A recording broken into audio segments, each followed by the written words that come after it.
स्वागत जन आम संधान लाइव और अनंत कृपा मध्यम जोटा कहते भविष्य कथा भविष्य आगु को कौन केमती कौन माँ मान प्रकृति जो जोगिनी धारण करे 64 जोगिनी केमती कौन से सब 64 जोगिनी जोगमाया जी अच्छा से कला देवे से जो कला केमती आसो ना माँ माउसी जाया भगिनी कला प्रवेश हेबे जोगिनी जोगमाया का कलाटा सब स्त्री लोक देह प्रवेश हम से निजर हाँ निजर बोली नचिनिबे रक्त शोषण पीबे से तुम स्त्री तुम पाखे शोची तार से कला प्रवेश हम से तुम तंटी की चिपीदेव तुम रक्त शोषिक पीदेव तेणु से समय आग को आसूची कला एभली गोटे जोगमाया का कला चारिआडे खेल हम से समय आग को आसूची स्त्री लोक मान तुम विश्वास कौन कर जो जोगिनी कातानी रूप धारण करेंगे से जो रूप गोटे कला प्रवेश होमती गोटे लोक देहरे गोटे भूत प्रवेश हो जाऊँगी से जमी फोपड़ा फुगड़ी भल बंद कर सब जिन कर से कला गोटे एमती गोटे पावर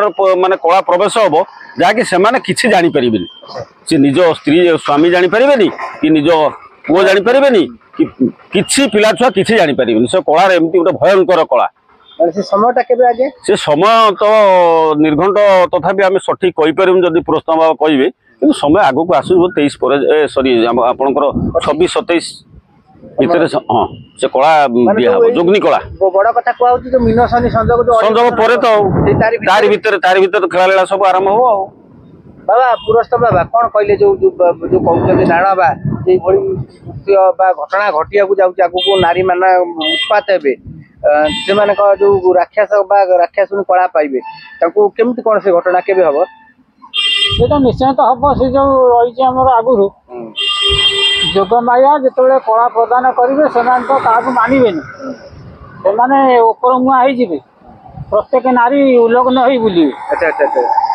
देह भी वस्त्र रही दिन राति पुरुष मानक देखिले भी से कला हाथ करेंगे पुरुष मान कंट्रोल हो पारे से भी बहुत पुरुष नारी मानक भी त्याग करेंगे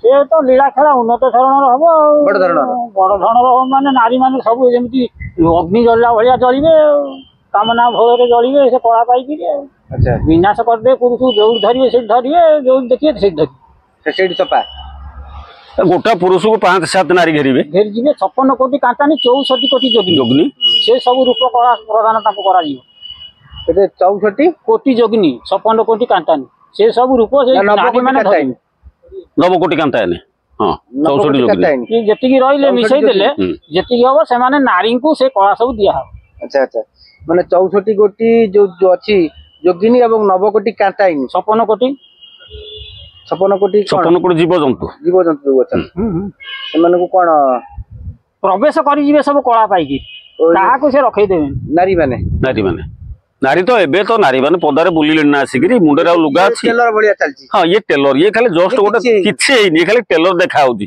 से एमती पदारे बुलजो प्रमिला राइज हो पर मिलन राइज तो समस्ती सहित समय जाय मिसियो तमे किछि कहि परिबोनी ए भले नारी मुस्लिम रो जेमती सब एबे नारी जो स्टेज को आसिलेनी हमें तो मां मान को विरुद्ध रे कहि परिबा नाही से कहि परिबार शक्ति हमरो नाही कारण जे कहिला माने हमु खराब लागुची तेणु मां मान को देहरे जते कला प्रवेश होबो से कला रे से माने उदंड हेबे से कला जते प्रवेश तांको देहरे होबो से निजु को निजे कंट्रोल करबे संभाली परिबे निजु तो निजे चिनि परिबेनी से तो एई भली माने स्टेज रे आसीबे किंतु आमे तांको विरुद्ध रे किछि कहि परिबोनी कारण जेहेतु से मातृशक्ति मां का देहरे केते बेले कोन कला प्रवेश होबो किए कोन भूल करिवो ठीक करिवो सेटा आमे कहिबाटा भलो होबोनी किंतु समय आसुची एमती दिने घटना घटिबो सेते को हुए तो कौन कोठी कौन हेइथिबो सेटा भी कहि हेबो अच्छा बाबा आउ कोन घटना हबो से जो 2025 मीन शनि संजोग भितर आउ कोन घटना घटि मीन शनि संजोग स्टार्टिंग रो कोन हो देखो असमाळ शनि जेतबेले प्रवेश करिवो सेई दिन ठारू आगु को कोन होउची देखो अच्छा जो कोन क्षय क्षति होउची पृथ्वी कोन सब रूप धारण करूची जो सब तार कक्षच्युत बदल जिवो माने अस्तित्व लिभि जिवो हां पृथ्वी रो एमिते मानचित्र भी लिभि जाय पारे मानचित्र लिभि जिवो माने सब अदल बदल होई कि विभिन्न प्रकार रूप देखा माने बदल बोले कोन अदल बोले जेतबेले समय खराब आसीबो सेतबेले विभिन्न प्रकार देवता ए जो ग्रह माने विभिन्न प्रकार रूप बदल दे पारंती अच्छा से के का धेरे भी कहि होउनी को बाटे गति करिवो को आडे केतबेले कोन गति खालो ऊंचा है जो ऊंचा खालो जलटा आइले खालो ऊंचा मानुची सब बढ़िया पड़े जाउची ना ସେଇଭଳିଆ ହବ, ସମାନ କରିଦବ ସମାନ କରିଦବ। ଖଣ୍ଡ ପ୍ରଳୟ ଆସିବ ଆଉ ଭୂମିକମ୍ପ ହେଇଗଲା, ଭୂମିକମ୍ପ ହେଲା ମାନେ କଣ ଗୋଟା ଜାଗା ପୋତି ହେଇଗଲା, ଗୋଟା ଜାଗା ଉଠିଗଲା, ସମୁଦ୍ର ମାଡି ଆସିଲା, ଗୋଟା କୂଳ ଖାଇଗଲା ଆଉ ଗୋଟା କୂଳ ପୋତି ହେଇଗଲା, ସେଇଭଳି ସବୁ ହେବ ଏକାଥରେ ନା ଆସ୍ତେ ଆସ୍ତେ ଗୋଟେ ଖଣ୍ଡ ପ୍ରଳୟ ହବ, ପଞ୍ଚଭୂତରେ ପ୍ରଳୟ ହବ। ପବନ ଆସିବ, ବର୍ଷା ଆସିବ, ଖରା ଆସିବ, ଶୀତ ଆସିବ, ସେମିତି ଚାଲିବ ସବୁ ସେଇଭଳି ଜାଗାରେ ଆସ୍ତେ ଆସ୍ତେ। ବଡ କଥା ହଉଛି ଆଜି ଗୋଟେ କୁହୁଡି ବି ପୁରା ଆଜି ତ ଗୋଟେ ମାନେ ଅଦିନିଆ କୁହୁଡି, ମାର୍ଚ୍ଚ ମାସରେ ଆଜି ଗୋଟେ ଅଦିନିଆ କୁହୁଡି ହେଇଛି। ଏଭଳି କୁହୁଡି ମାନେ ଚୈତ୍ର ମାସରେ ଆମେ ବୋଧେ ଦେଖିବା ପ୍ରଥମ ଅନୁମାନ କରି ବହୁତ ସମୟ ଦିନ 9ଟା ସେ କୁହୁଡି ଆଜି ଅଛି। ସେତେବେଳେ ବି ଅନ୍ଧାର ଦେଖା, ଜଳବାୟୁର ପରିବର୍ତ୍ତନ ହେଲାଣି, ଜଳବାୟୁର ଗୋଟେ ପରିବର୍ତ୍ତନ ହେଲାଣି। ବୈଜ୍ଞାନିକ ମତ, ନାଇଁ ବୈଜ୍ଞାନିକ ମତ କଣ ସହିତ ଆକୁ ବି ଖାପ ଖାଉ, ଆମେ ଖାପ ଖାଉଛୁ। ମହାପୁରୁଷ 600-700 ବର୍ଷ ତଳେ ଯାହା ଲେଖିଥିଲେ ତାର ଗୋଟିଏ ଗୋଟିଏ ସତ୍ୟ ହେଇକି ଯାଉଛି, ମିଥ୍ୟା ନାହିଁ। ଆଗକୁ ଆହୁରି ଭୟଙ୍କର ହବ, ହଁ ଭୟଙ୍କର ହବ। ହୁଏତ ସେତେବେଳେ ଆମେ ଥିବା କି ନଥିବା, କଣ ହବ ସିଏ ଆମେ କଣ କହିପାରିବା। ଆଉ କଣ ଘଟଣା ଘଟିବ ସବୁ? ଘଟଣା ତ ଏମିତି ଘଟି ଚାଲିବ, ଆଉ ଘଟଣା କଣ କିଏ ଅଟକେଇବ? କମ ବେଶୀ ଏମିତି ସହଲୀଳା ହବ ଆଉ। ସେ ସମୟ ବର୍ତ୍ତମାନ ଯେତେବେଳେ ପ୍ରଭୁ ଆବିର୍ଭାବ ହେବେ, ସେ ସମୟଟାକୁ ମଧ୍ୟ କହି ହଉନି। ସେ ଯୋଉ ଟାର୍ଗେଟ 27-28 ରହିଛି, 29, 30, 32, 34 ପର୍ଯ୍ୟନ୍ତ, ତାରି ଭିତରେ ସେ 34-35 ଭିତରେ ଟୋଟାଲ ଲୀଳା ସାରି ଦେଇକିରି ସେ ତାଙ୍କର ପୁଣି ପୁନର୍ବାର ସତ୍ୟ ଆବିର୍ଭାବ କରିବେ ବୋଲି ଯୋଉ ପରିପ୍ରକାଶ ଆଉ ମାତ୍ର 4-5 ବର୍ଷର ଅପେକ୍ଷା। ନାଇଁ ତଥାପି 42-43 ଯାକେ ପଳେଇବ, ସେ ହବ ତା ଭିତରେ 42-43 ଯାକେ ପଳେଇଯିବ। ଯାହା ଚାଲିଛି ନିହାତି 10-15 ବର୍ଷ ହବ ନା, ଆଉ ସେମିତି ହେଇକା ଚାଲିବ ନା, କଣ ଏକାଥରେ ସବୁ ନଷ୍ଟ ହେଇଯିବେ କି? ଖଣ୍ଡ ପ୍ରଳୟ ହବ, ଆସ୍ତେ ଆସ୍ତେ ପ୍ରଳୟ ହେଇକିରି ପୁଳା ନଷ୍ଟ ହେଇଯିବ। କୋଉଠି କଣ ରହିବ, ଆସ୍ତେ ଆସ୍ତେ ଜନବସତି ସବୁ କ୍ଷୀଣ ହବ। ଗୋଟେ ଗାଁରେ 4-5 ଜଣ ଲୋକ ରହିବେ, ଏମିତି ସମୟ ବି ଆସିବ। 5-7ଟା ଗ୍ରାମକୁ ନେଇକିରି ଗୋଟିଏ ଗ୍ରାମ ଦିନେ ହବ। ଆଉ ଗୋଟିଏ ଗାଁରେ ବି 2 ଜଣ ରହିବେ, ହଁ 1-2 ଜଣ ରହିବେ। ସେଇଭଳି ଲୋକ ଯିଏ ଥିବେ ସେମିତି ରହିବେ, ଆଉ ଯିଏ ନଥିବେ ସେ ତ ଗାଁ ତ ହେଇଯିବ।